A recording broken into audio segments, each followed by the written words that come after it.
जितना मैं आपको पढ़ा रहा हूँ आप सिर्फ उतना पढ़ लीजिए। आईटीआई में आपको पास होने से कोई नहीं रोक सकता है। नमस्कार दोस्तों, आईटीआई स्टडी में आपका स्वागत है। आज हम तीसरा चैप्टर करने वाले हैं। ठीक है, तीसरे चैप्टर में स्टार्ट करते हैं। तीसरे चैप्टर में हमारा पहला क्वेश्चन है, 32 एम्पियर रेटेड केबल की धारा वहन क्षमता क्या होगी यदि इसे पुनः तार बांधने योग्य फ्यूज से सुरक्षित किया जाए।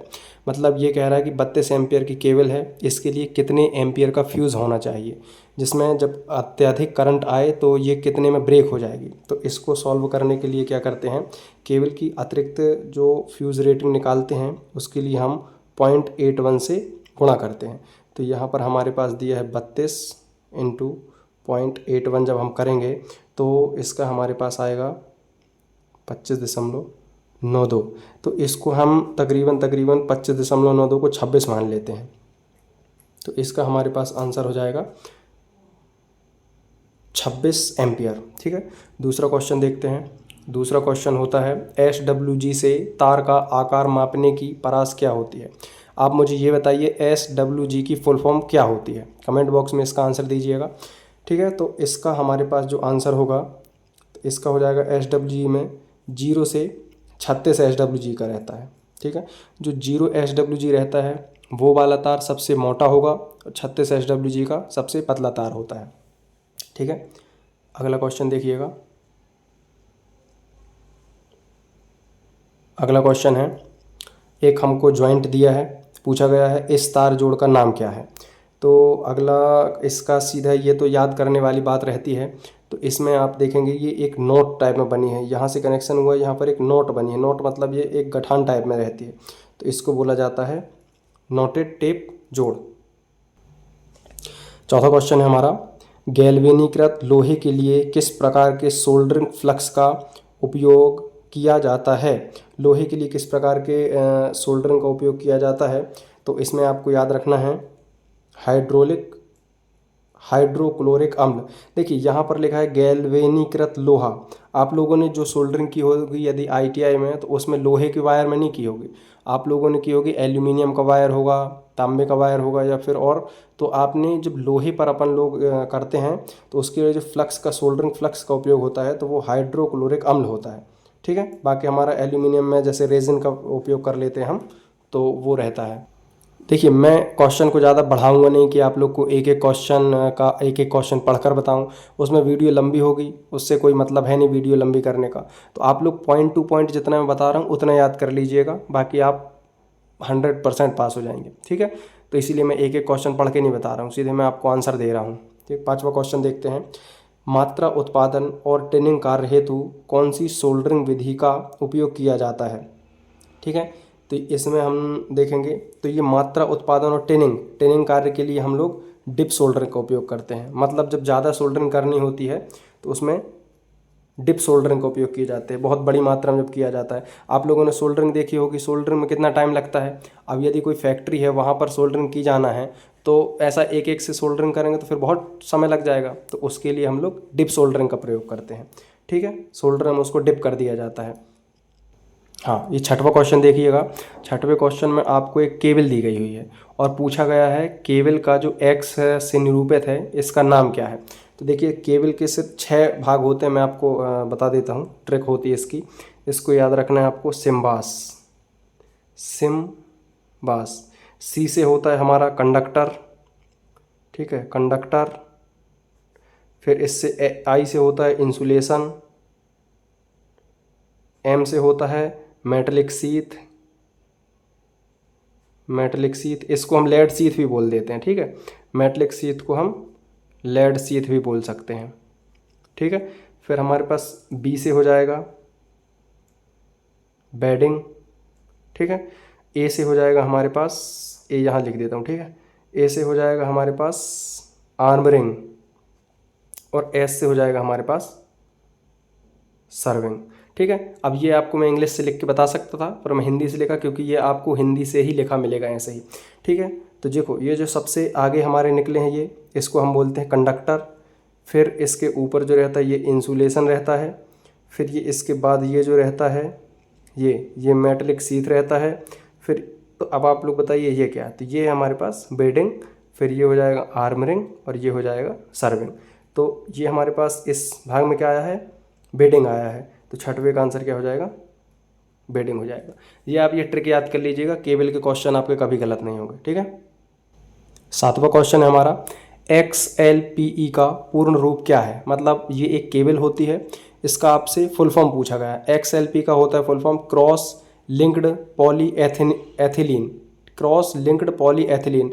अब इसमें आपको स्पेलिंग का बहुत ध्यान रखना है। पहला ऑप्शन आप देखेंगे तो क्रॉस लाइन लिखा है, तो वो तो गलत है, पॉली एथिलीन ठीक लिखा है, लेकिन क्रॉस लाइन लिख गया है।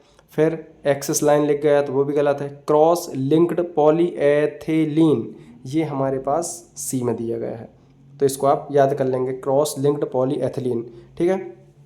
अगला क्वेश्चन है हमारे पास आठवां है, भूमिगत केबल में सर्विंग परत का क्या उपयोग होता है। देखिए अभी मैंने आपको थोड़ी देर पहले बताया सर्विंग कहाँ होती है। सर्विंग सबसे बाहरी लेयर को सर्विंग बोला जाता है, और सबसे बाहरी लेयर का हमारे पास क्या काम रहेगा, सबसे बाहरी लेयर का करेगी प्रोटेक्ट आर्मरिंग, वो जो बाहरी कवच होती है उसको प्रोटेक्ट करने का काम करता है। तो protect armouring from atmosphere condition, Hindi में बताता हूँ इसका मैं।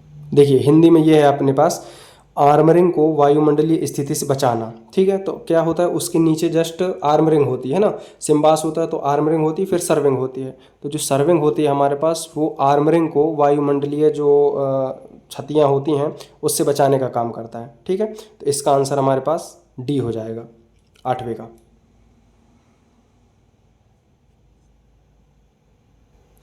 नौवां क्वेश्चन देखिएगा, इसमें एक लूप टेस्ट दिया है। तो लूप टेस्ट में भूमिगत केबल के किस प्रकार के दोष को ज्ञात किया जाता है। केबल में जो दोष होते हैं ना, तो उसमें से ये ज्ञात किया जाता है। तो ये इसमें ये नौवे का क्या है, इसमें हम लोग लघु परिपथ दोष ज्ञात कर रहे हैं। मतलब जब केबल शॉर्ट सर्किट हो जाती है तो इस परीक्षण से हम लूप टेस्ट से इसमें हम लघु परिपथ दोष का पता करते हैं केबल में, ठीक है। 10वां क्वेश्चन देखिएगा, इसमें लिखा है उत्पादन संयंत्रों में किस प्रकार की केबल बिछाने की विधि का उपयोग किया जाता है। उत्पादन संयंत्र समझते हैं, जहाँ पर बिजली हमारी बनती है वहाँ पर किस प्रकार की केबल का प्रयोग किया जाता है। तो वहाँ पर जो हमारा होता है वो होता है हवा में रैक। ये एक विधि होती है, जैसे हमारे पास अंडरग्राउंड केबल बिछाया जाता है, ओवरहेड लाइन बिछाई जाती है, वैसे जब उत्पादन संयंत्रों में होता है वो हवा में रैक के द्वारा किया जाता है, ठीक है। इसका आंसर है हवा में रैक। 11वां क्वेश्चन आपसे पूछा गया है, तांबे के परमाणु के आबंध चक्र में कितने इलेक्ट्रॉन होते हैं। तो इसमें आप समझिए आबंध का क्या है, मतलब जो तांबे का परमाणु क्रमांक होता है उसकी बाहरी कक्षा में कितने इलेक्ट्रॉन होते हैं, आपसे ये पूछा जाता है। तांबे का परमाणु क्रमांक पता है किसी को कितना होता है, चलिए मैं बताता हूँ। तांबे का होता है 29। जब हम इसका इलेक्ट्रॉनिक विन्यास करते हैं तो ये आएगा 2, 8, 18 और 1। तो ये जो बाहरी वाला है इसको हम बोल देते हैं बाहरी इलेक्ट्रॉन, यानी बाह इलेक्ट्रॉन। तो इस तांबे के इसमें कितना होगा, 1 इलेक्ट्रॉन होगा। कमेंट बॉक्स में मुझे ये बताइएगा कि एल्यूमिनियम का परमाणु क्रमांक कितना होता है, ठीक है। अगला क्वेश्चन देखिएगा, अगला क्वेश्चन दिया है, नियॉन लैंप में विद्युत धारा का प्रवाह क्या कहलाता है।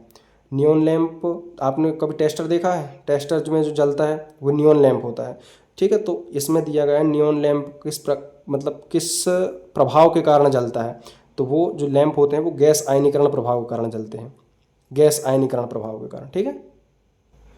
अगला क्वेश्चन है 13वें नंबर का, कुचालक प्रतिरोध की इकाई क्या होती है। प्रतिरोध की इकाई आप लोग को पता है ओम होती है। अब जो ओम होती है तो इसमें जो सबसे बड़ा होता है, देखो ओम छोटी इकाई हो गई, फिर किलो ओम हो जाएगी, फिर मेगा ओम हो जाएगी, और ये मिली ओम जो होती है तो माइनस में होती है। तो इसमें सबसे बड़ा आपको क्या दिख रहा है, इसमें दिख रहा है मेगा ओम। तो कुचालक प्रतिरोध की इकाई क्या होती है, मेगा ओम में होती है, ठीक। प्रतिरोध का ऐसा ही मात्रक क्या होता है, ओम होता है ना, तो वही इसको मेगा ओम में मापा जाता है। अगला क्वेश्चन देखिएगा, अगला क्वेश्चन है, कौन सा विद्युत उपकरण अधिक अतिरिक्त धारा संरक्षण है। मतलब अधिक जो अतिरिक्त धारा, जो ओवरलोड करंट है, कौन सा फ्यूज रोकेगा उसको, ठीक है। तो इसका आंसर जो हमारे पास है वो आ जाता है पुनः तार बांधने योग्य फ्यूज। पुनः तार बांधने योग्य फ्यूज इसको रोकता है अधिक धारा को, ठीक है। पुनः तार बांधने वाले में क्या रहता है, जो आप लोग के घर के बाहर वो किटकैट फ्यूज़ लगे देखे हैं आप लोगों ने, उसमें क्या होता है, एक फ्यूज़ अगर किसी का ख़राब हो जाता है तो उसमें हम फिर से फ्यूज़ बांध देते हैं, तो वैसा ही होता है, ठीक है। तो ये पुनः तार बांधने योग्य फ्यूज़ हो जाएगा। 15वां क्वेश्चन है, सिरोपरी लाइन में चालक की लंबाई बढ़ाने हेतु किस प्रकार के जोड़ उपयोग किए जाते हैं। ठीक है, तो अपन सिरोपरी लाइन का जो लंबाई बढ़ाते हैं। अच्छा, आप लोगों ने कभी देखा कि जब कभी गांव में कोई वायर टूट जाता है तो उसका भी जो ज्वाइंट किया जाता है तो वो भी यही जोड़ होता है, और वही जोड़ लगा के हम तार की लंबाई को बढ़ाते हैं। तो वो जो टूटे हुए तारों को जोड़ के लंबाई बढ़ाई जाती है उसको हम बोलते हैं वेस्टर्न यूनियन जोड़। ठीक है, वेस्टर्न यूनियन जोड़। ये एरियल टेप जॉइंट तो बॉक्स जंक्शन बॉक्सों में उपयोग किया जाता है। ब्रिटानिया टी जॉइंट जो होता है, एक अतिरिक्त कनेक्शन लेने के लिए टी जॉइंट का उपयोग किया जाता है। ठीक है, तो इसका आप लोग याद रखिएगा, वेस्टर्न यूनियन जोड़। ठीक है, 16वां क्वेश्चन है, एल्यूमिनियम चालकों को सोल्डर करने हेतु किस प्रकार के सोल्डरिंग फ्लक्स का उपयोग किया जाता है। ठीक है, तो इसके एल्यूमिनियम के लिए हम लोग करते हैं कैरेलाइट का प्रयोग करते हैं। कैरेलाइट का होता है और एक एल का पी होता है। तो एल का पी जो होता है उसी इसमें जो हमारे पास सोल्डरिंग फ्लक्स होता है उसको हम कैरेलाइट का प्रयोग करते हैं। तो आप लोग इसका भी याद रखिएगा, कैरेलाइट का प्रयोग करते हैं। एल्यूमिनियम सोल्डरिंग का जो एक नाम होता है उसको एल का पी के नाम से भी जाना जाता है। 7वां क्वेश्चन देखिएगा, पिघले हुए सोल्डर को बार बार पिघलाने से क्या प्रभाव पड़ता है।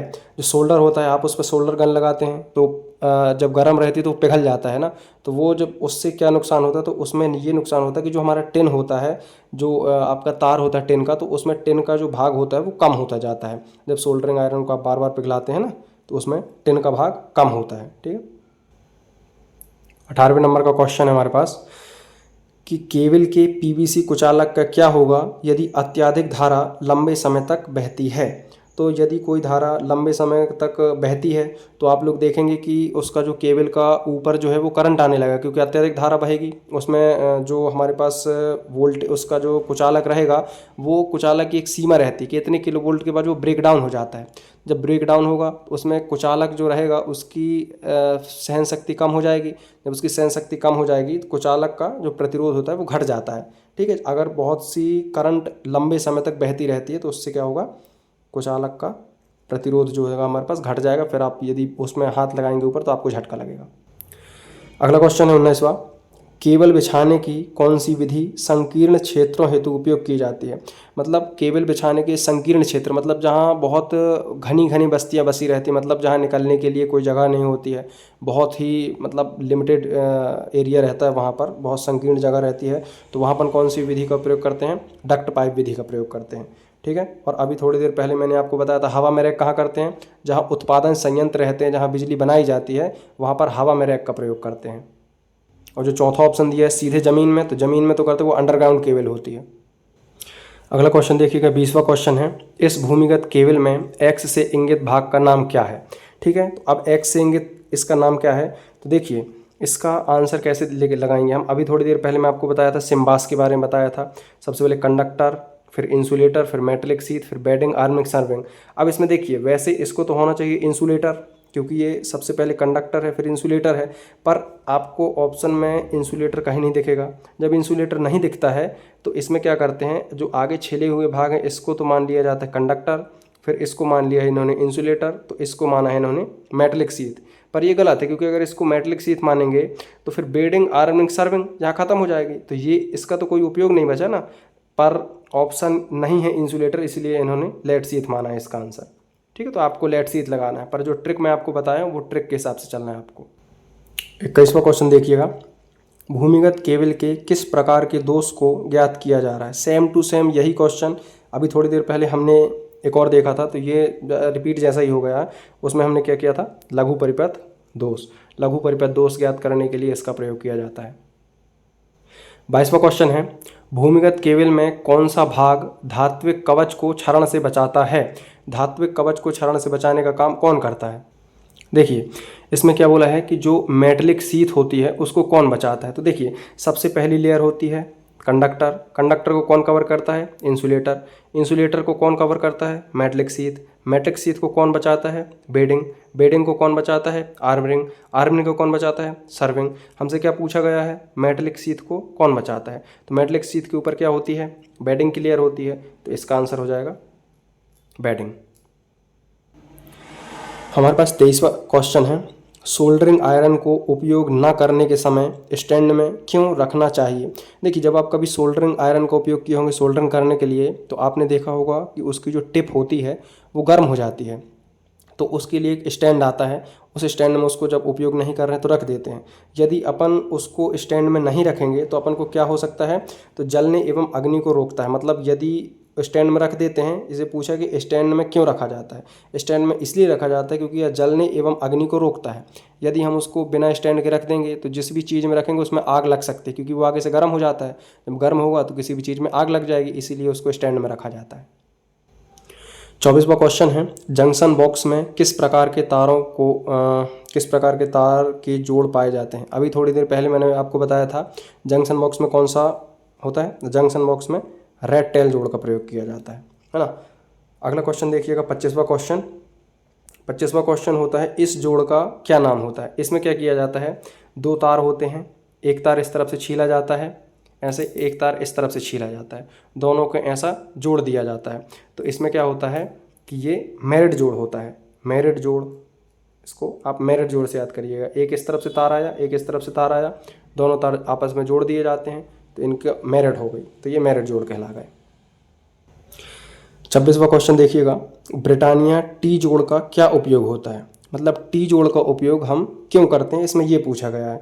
तो इसका जो उपयोग करते हैं हम, देखो लाइन की लंबाई बढ़ाने के लिए अभी थोड़ी देर पहले मैंने आपको बताया था वेस्टर्न यूनियन जोड़ का उपयोग करते हैं, ठीक है। आंतरिक और बाह्य वायरिंग स्थापित करने के लिए, तो इसका तो टी का नहीं करते हैं। चालक पर यांत्रिक तनाव आवश्यक नहीं, इसका कोई मतलब नहीं है। डी जो होता है सिरोपरी लाइन से सेवा जुड़ाव हेतु जोड़ना। मतलब एक सिरोपरी लाइन जा रही है, हमें अपने यहाँ कोई एक हमारे यहाँ भी कनेक्शन लेना है, तो जैसे कम वोल्ट की लाइन जा रही है हमारे यहाँ से, एक हमको कनेक्शन लेना है, तो उसमें जो हम कनेक्शन लगाते हैं और हम अपने घर तक लाइन लेके आते हैं तो वो होता है टी ज्वाइंट, उसको ही टी ज्वाइंट बोल दिया जाता है। तो सिरोपरी लाइन से सेवा जुड़ाव हेतु जो किया जाता है उसको टी ज्वाइंट बोल। 27वां क्वेश्चन देखिएगा, सर्विसिंग और रिपेयरिंग कार्य के लिए किस प्रकार की सोल्डरिंग विधि का उपयोग किया जाता है। जैसे किसी चीज़ के मोबाइल को अपन, कोई मोबाइल है या फिर कोई पीसीबी है, प्रिंटेड सर्किट बोर्ड है, उसकी अगर आप रिपेयरिंग कर रहे हैं तो रिपेयरिंग करने के लिए हम कौन सी सोल्डरिंग विधि का प्रयोग करते हैं। तो इसमें हम करते हैं सोल्डरिंग गन के साथ सोल्डरिंग का प्रयोग कर देते हैं, ठीक है। आपको याद रखना है, इसमें आपको दिया रहेगा सर्विसिंग और रिपेयरिंग के लिए। इसके पहले अभी एक जगह आया था, वो डिप सोल्डरिंग आया था, तो उसमें टिनिंग और उत्पादन में जो उपयोग होता है उसमें डिप सोल्डरिंग का उपयोग किया जाता है। अब कोई सामान बन गया है, अब उसके बाद उसकी सर्विसिंग और रिपेयरिंग भी तो होगी, तो सर्विसिंग और रिपेयरिंग के लिए जो किया जाता है वो सोल्डरिंग गन के साथ सोल्डरिंग किया जाता है, ठीक है। सोल्डरिंग आयरन के साथ भी सोल्डरिंग होती है, पर सोल्डरिंग गन के साथ सोल्डरिंग ज़्यादा अच्छी मजबूत मानी जाती है और अच्छी उसकी दक्षता ज़्यादा होती है सोल्डरिंग गन की, इसलिए सोल्डरिंग गन के साथ सोल्डरिंग की जाती है। 28वां क्वेश्चन देखिएगा, डिप सोल्डरिंग विधि का उपयोग क्या है, ठीक है। तो डिप सोल्डरिंग विधि, अभी थोड़ी देर पहले ये क्वेश्चन एक आया था। तो डिप सोल्डरिंग क्या होता है, पीसीबी में छोटे भागों की सोल्डरिंग के लिए डिप सोल्डरिंग का प्रयोग किया जाता है। क्योंकि इसमें ये होता है ना यार कि सीधे आप इसको आप डिप कर दिए, मतलब डुबा दिए और सीधे सोल्डरिंग हो गई। अब पीसीबी में कितने छोटे छोटे से भाग होते हैं, आप तो एक इंसान है, रोबोट तो है नहीं कि बिल्कुल एक्यूरेट सोल्डरिंग कर देंगे। उसमें आपका सोल्डरिंग थोड़ी सी करने जाते हैं, बहुत ज़्यादा कर देते हैं। तो इसीलिए जब डिप सोल्डरिंग का उपयोग कहाँ किया जाता है, तो पीसीबी में छोटे भागों की सोल्डरिंग के लिए हम डिप सोल्डरिंग का उपयोग करते हैं, याद रखिएगा। देखिए फिर एक क्वेश्चन आया है, वेल्टेड भूमिगत केबल में एक्स से इंगित भाग का नाम क्या है। अभी थोड़ी देर पहले मैंने आपको एक ट्रिक बताई थी, फिर से उसको याद कीजिए, ठीक। Conductor, insulator, metallic sheet, bedding, armouring, serving. तो ये जो आपको यहाँ ये दिख रहे हैं, ऐसा ये त्रिभुजाकार दिख रहे हैं, तो ये कंडक्टर, मतलब 3 कंडक्टर आए हैं यहाँ से। केबल है, केबल में क्या होता है, मोटे मोटे कंडक्टर रहते हैं ना, तो ये केबल आई है, केबल के ऊपर ये इंसुलेशन की लेयर चढ़ी है, इंसुलेटर के ऊपर ये हमसे पूछा ये वाला सफ़ेद जो भाग है ये क्या कहलाएगा। तो के इंसुलेशन के ऊपर क्या रहता है, इंसुलेशन के ऊपर मेटेलिक शीट होती है, तो मेटेलिक शीट को लेड शीट बोला जाता है, इसका आंसर लेड शीट हो जाएगा। अगला क्वेश्चन है हमारे पास, कौन सा कुचालक पदार्थ भूमिगत केबल में गर्म यौगिक की तरह डाला जाता है, ठीक है। जो भूमिगत केबल जो होती है, आपने देखा है भूमिगत केबल कौन से कलर की होती हैं, काले कलर की होती है ना। तो इसमें जो होता है आप याद कर लीजिएगा, जो बिटुमिनस कोयला होता है वो भी काले कलर का होता है, तो इसमें बिटुमिन्स के यौगिक डाले जाते हैं इसको केबल के लिए। कौन सा कुचालक पदार्थ भूमिगत केबल में गर्म यौगिक की तरह डाला जाता है, इसका आंसर आपको लगाना है बिटुमिनस यौगिक, ठीक है। अगला क्वेश्चन देखिएगा, 31वां नंबर क्वेश्चन है, भूमिगत केबल में बेडिंग का क्या उद्देश्य होता है, ठीक है। अभी थोड़ी देर पहले मैंने आपको कितनी बार बता दिया, आप सिम्बास याद कीजिए, सिम्बास, ठीक है। बेडिंग का, तो इसमें बेडिंग है, बेडिंग क्या करेगी, ये मेटलिक शीट को क्षरण से बचाएगी, क्योंकि मेटलिक शीट के ऊपर बेडिंग की जाती है। तो बेडिंग का मेन कार्य होता है मेटलिक शीट की सुरक्षा करना। और बेडिंग की सुरक्षा कौन कर रहा है, आर्मरिंग। आर्मरिंग की सुरक्षा कौन कर रहा है, सर्विंग, ठीक है। तो ये बेडिंग का हमारे पास मेटलिक शीट का पूछा गया है, बेडिंग का, तो बेडिंग मेटलिक शीट की सुरक्षा करेगी, ठीक है। आप इसको याद कर लीजिए, सिम्बास, ठीक। अगला क्वेश्चन है हमारे पास 32 नंबर का, भूमिगत केबल के किस प्रकार के दोष को ज्ञात किया जा सकता है। अभी हमने दो डायग्राम देखे थे लूप टेस्ट के। लूप टेस्ट में वो क्या कर रहा था, लघु परिपथ दोष का ज्ञात कर रहा था उसमें। तो ठीक है, तो भूमिगत केबल में हम क्या करते हैं, लूप टेस्ट करते हैं, सीधी सिंपल सा क्वेश्चन है। अगला 33वां क्वेश्चन देखिएगा, यदि एक हुए चालक को 7/1.40 से इंगित किया जाता है तो 1.40 क्या होता है। तो ये देखिए, एक जो 1.40 लिखा हुआ है यहाँ पर, तो ये क्या होता है, ये प्रत्येक चालक का व्यास होता है। और जो ये 7 दिया गया है, मतलब उस केबल में 7 वायर हैं और प्रत्येक एक एक वायर जो है 1.40 का है, ठीक है। तो 1.40 क्या करता है, 1.40 जो होता है वो प्रत्येक चालक का ये व्यास होता है, प्रत्येक चालक का व्यास होता है, याद रखिएगा। 34वें नंबर का क्वेश्चन देखिएगा, एल्यूमिनियम चालक की चालकता का क्या मान होता है। अब एल्यूमिनियम चालक में कितनी चालकता होती है, तो वो चालकता हमको पूछा गया है। तो एल्यूमिनियम चालक में होती है हमारे पास 35 मोह मीटर। चालकता का मात्रक जानते हैं ना, चालकता का मात्रक होता है मोह प्रति मीटर होता है, ठीक है। वह जैसे कि इसका मात्रक मोह होता है चालक का, तो वैसे ही मोह से दिखाया जाता है ना, मोह साइमन ऐसा करके। तो इसका मोह प्रति मीटर होता है चालकता का। जैसे प्रतिरोधकता का क्या होता है, ओम मीटर होता है मात्रक, वैसा ही चालकता का क्या होता है, मोह प्रति मीटर होता है। तो जो 35 है ये तो एल्यूमिनियम का है। यदि आपसे कभी कॉपर का पूछ लिया जाता है तो कॉपर का होता है 56 मोह प्रति मीटर होता है, ठीक है। अगला देखिएगा 35वां क्वेश्चन, इसमें है केबल की अधिक अतिरिक्त धारा सुरक्षा के लिए धारा रेटिंग कारक क्या है। आप फर्स्ट क्वेश्चन को देखिए, जब मैंने वहाँ पर 0.81 का गुणा किया था, 81 का क्यों किया था कि यदि 32 एम्पियर का कोई वायर है तो वो कितने एम्पियर तक जाने के बाद पिघल कर टूट जाएगा, उसमें कितने एम्पियर का फ्यूज़ हम उपयोग कर सकते हैं। तो उसमें मैंने कितने का उपयोग किया था, 0.81 का किया था। तो इसमें भी अतिरिक्त धारा सुरक्षा, अतिरिक्त धारा सुरक्षा मतलब फ्यूज के लिए जो फ्यूज वायर होता है उसमें धारा रेटिंग कितनी मानी जाएगी, इसमें मानी जाएगी 0.81। क्वेश्चन को अच्छे से देख लीजिएगा, ठीक है।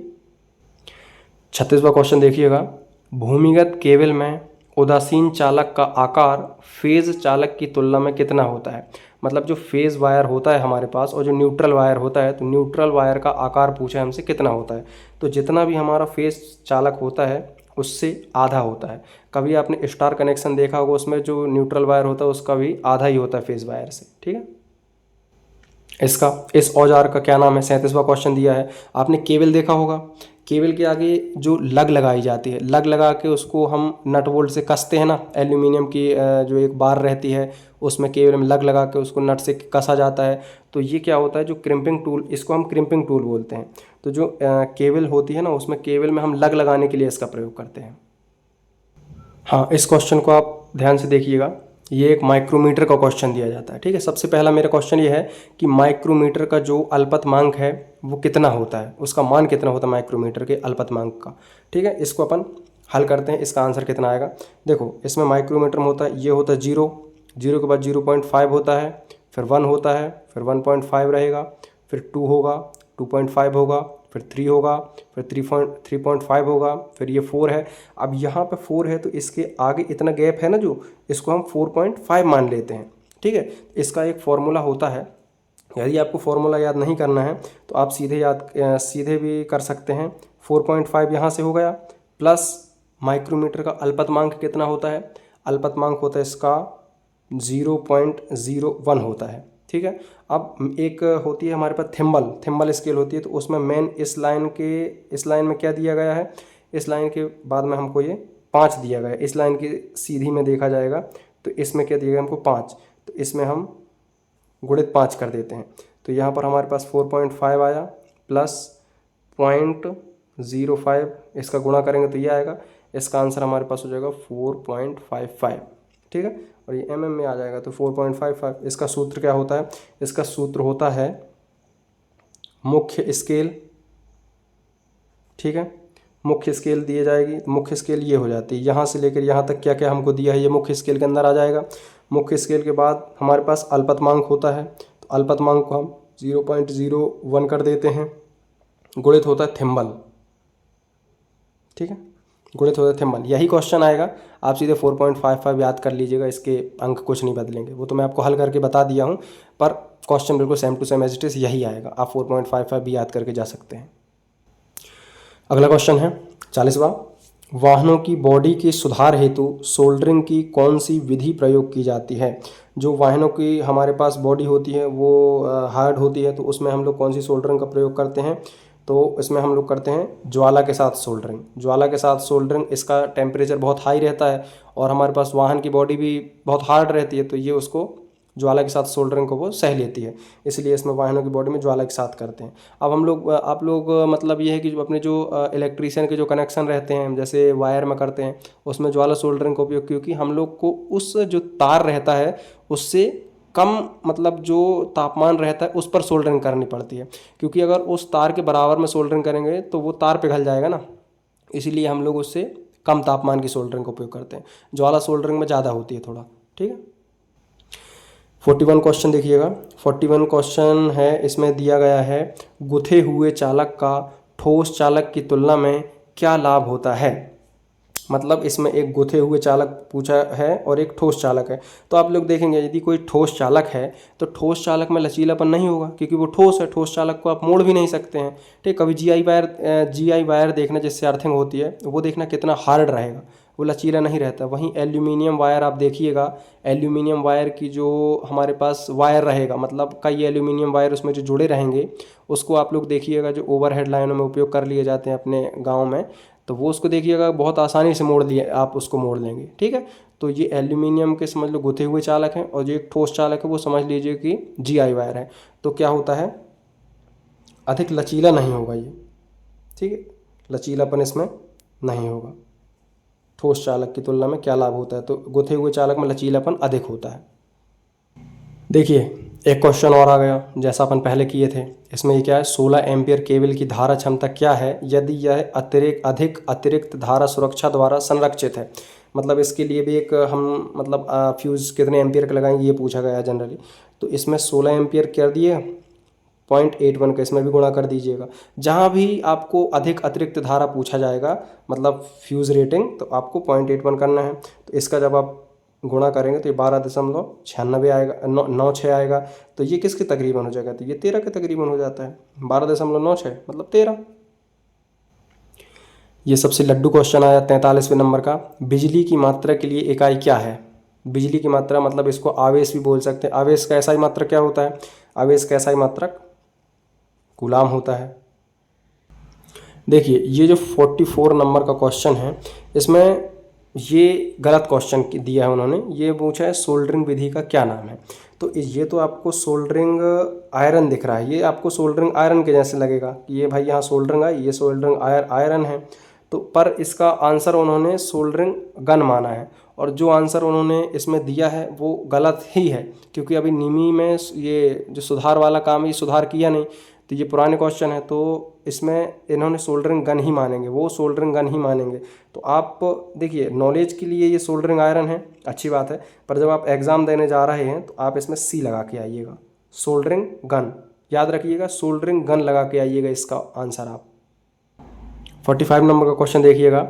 विद्युत वाहक बल ज्ञात करने हेतु किस सूत्र का उपयोग किया जाता है?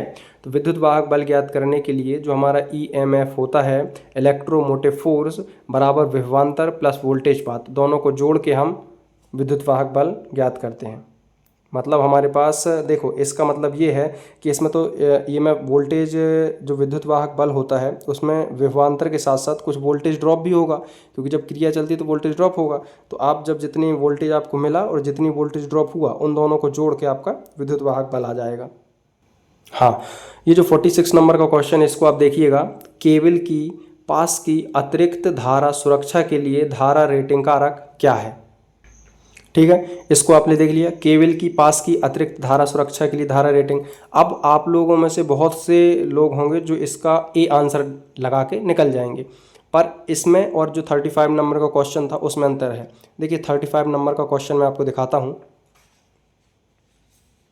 इसमें ये लिखा है केबल की अधिक अतिरिक्त धारा सुरक्षा के लिए धारा रेटिंग कारक क्या है। तो इसमें हमने 0.81 लगाया, मतलब कोर्स एक्सिस करंट के लिए लगाया है। और इसमें क्या दिया है, इसमें हमारे पास दिया है क्लोज एक्सिस करंट, मतलब पास की। जो अब केबल, अगर पूरी केबल की पूछेंगे तो वो 0.81 रहेगी, लेकिन केबल की पास की अतिरिक्त धारा सुरक्षा, जब ये पास वाला शब्द लग जाता है तो इसका थोड़ा बढ़ जाता है और ये 1.23 हो जाता है। ठीक है, तो ये बहुत गौर करिएगा आप। इन दो क्वेश्चन में से कोई एक आएगा तो उसमें से आप याद रखिएगा, यदि पास की अतिरिक्त धारा सुरक्षा लिखा है तो आप उसमें 1.23 करिए। देखिए 47 नंबर का क्वेश्चन देखिए, ये अभी जैसे एक पिछला पहले आया था एक, वो भी वही रिपीट हुआ है सेम टू सेम बिल्कुल। तो इसका आप लोग देखिए, इसमें लिखा है ठोस चालक की गुथे हुए चालक की तुलना में क्या हानि होती है। मतलब अब ठोस चालक की हानि पूछी है और पिछले वाले में गुथे हुए चालक का फ़ायदा पूछा था। तो अब ठोस चालक में क्या होता है, जो ठोस चालक होगा वो लचीला नहीं होगा, सिंपल। एक और क्वेश्चन, वही डाउट वाला क्वेश्चन एक और आया, जो 48 नंबर का क्वेश्चन है। तो ये सोल्डरिंग विधि का क्या नाम है। अब इसमें ये गन जैसे दिख रही है तो होना तो गन ही चाहिए कि सोल्डरिंग, गन के साथ सोल्डरिंग, पर इसमें होना ये चाहिए, पर माना क्या है, डीजीटी वालों ने ये माना है इन्होंने तापमान नियंत्रित सोल्डरिंग। ठीक है, इसको उन्होंने तापमान नियंत्रित सोल्डरिंग माना है। तो आप अभी आईटीआई का एग्ज़ाम देने जा रहे हैं तो आप इसको तापमान नियंत्रित सोल्डरिंग मानकर ही जाइएगा। जब आप कभी कंपटीशन एग्ज़ाम की तैयारी करेंगे तो उसमें फिर वो अलग चैप्टर, अलग उसका इस पूरा सिस्टम रहता है। ठीक है, तो इसका आप लोग याद करके जाइएगा, तापमान नियंत्रित सोल्डरिंग। कोई भी इसमें सी नहीं लगाएगा सोल्डरिंग, गन के साथ सोल्डरिंग, क्योंकि यदि आप इसको लगाकर आते हैं तो आपका गलत माना जाएगा, क्योंकि आंसर की में सेट है डी वाला, तापमान नियंत्रित सोल्डरिंग। 49 नंबर का क्वेश्चन देखिएगा, इसमें सोल्डरिंग में ठंडे सोल्डर दोष का कारण क्या है। ठंडे सोल्डर दोष का मतलब कि जो आप सोल्डरिंग आयरन देखे होंगे, कभी सोल्डरिंग किए होंगे यदि, तो मतलब वो गर्म नहीं हो रहा है। इसमें सीधा मतलब ये पूछा जा रहा है कि यदि वो गर्म नहीं हो रहा है तो इसका दोष क्या है। तो गर्म नहीं हो रहा है मतलब उसमें ऊष्मा नहीं मिल रही अच्छे से, पर्याप्त ऊष्मा, अपर्याप्त ऊष्मा है। यदि पर्याप्त ऊष्मा होती तो गर्म हो जाता, सिंपल। 50वां क्वेश्चन देखिएगा, क्या होता है यदि वोल्टमीटर को अमीटर की तरह जोड़ा जाता है। अच्छा मुझे ये बताइए कि अमीटर को किस क्रम में, श्रेणी क्रम में जोड़ा जाता है या समांतर क्रम में जोड़ा जाता है। और दूसरा क्वेश्चन ये है कि वोल्टमीटर को श्रेणी क्रम में जोड़ते हैं या समांतर क्रम में जोड़ते हैं। इन दो क्वेश्चन का आंसर आप कमेंट बॉक्स में दीजिएगा। ठीक है, तो इसका जो आंसर होगा हमारे पास तो वो कम पाठ्यांक दर्शाएगा। ठीक है, आदर्श कंडीशन यदि होती, आदर्श कंडीशन के बारे में लिखता तो इसमें हम सेकेंड ऑप्शन के साथ जाते कि कोई विचलन नहीं होगा, पर इसमें आदर्श कंडीशन नहीं लिखा है। ठीक है, 51 क्वेश्चन देखिएगा। 51वां क्वेश्चन है, अधिक अतिरिक्त धारा सुरक्षा हेतु क्या उदाहरण है। देखिए इसके पहले भी एक और क्वेश्चन आया था जिसमें हम लोगों ने यही लगाया था, पुनः तार बांधने योग्य फ्यूज़। पुनः तार बांधने मतलब एक बार अगर वो फ्यूज़ हो जाता है, ख़राब हो जाता है, तो उसमें हम फ्यूज़ वायर दोबारा से बांध के काम चला लेते हैं, तो इसमें पुनः तार बांधने योग्य फ्यूज़ उपयोग किया जाएगा। 52 नंबर का क्वेश्चन है और ये आज का लास्ट क्वेश्चन है कि विस्तार लाइनों के लिए कौन सा कंडक्टर उपयोग किया जाता है। तो जो डिस्ट्रीब्यूशन, विस्तार लाइन बोला जाए तो डिस्ट्रीब्यूशन जो लाइन होती है उसके लिए कौन सा कंडक्टर उपयोग किया जाता है। तो इसमें किया जाता है बेयर कंडक्टर। बेयर मतलब आपस में ये जो होते हैं लेयर होती है इसकी, तो वो बेयर कंडक्टर बोले जाते हैं। देखो इंसुलेटर, आपने कभी ओवरहेड लाइनों में इंसुलेटर कंडक्टर नहीं देखे होंगे, ना ही लगाए जाते हैं, वो पूरी एकदम नंगी वायर होती है। ठीक है, तो इंसुलेटेड दो बार लिखा है, ये तो दोनों गलत है। 2 कोर केबल का ओवरहेड लाइन डिस्ट्रीब्यूशन में कोई उसका रोल नहीं रहता है, इसलिए बेयर कंडक्टर का उपयोग किया जाता है। ठीक है, आपको मैं यकीन दिलाता हूँ यदि आपने इन क्वेश्चंस को पढ़ लिया और अच्छे से रिवीजन कर लिया तो आप ITI में 100% पास होंगे। ठीक है, मिलते हैं नेक्स्ट क्लास में, धन्यवाद।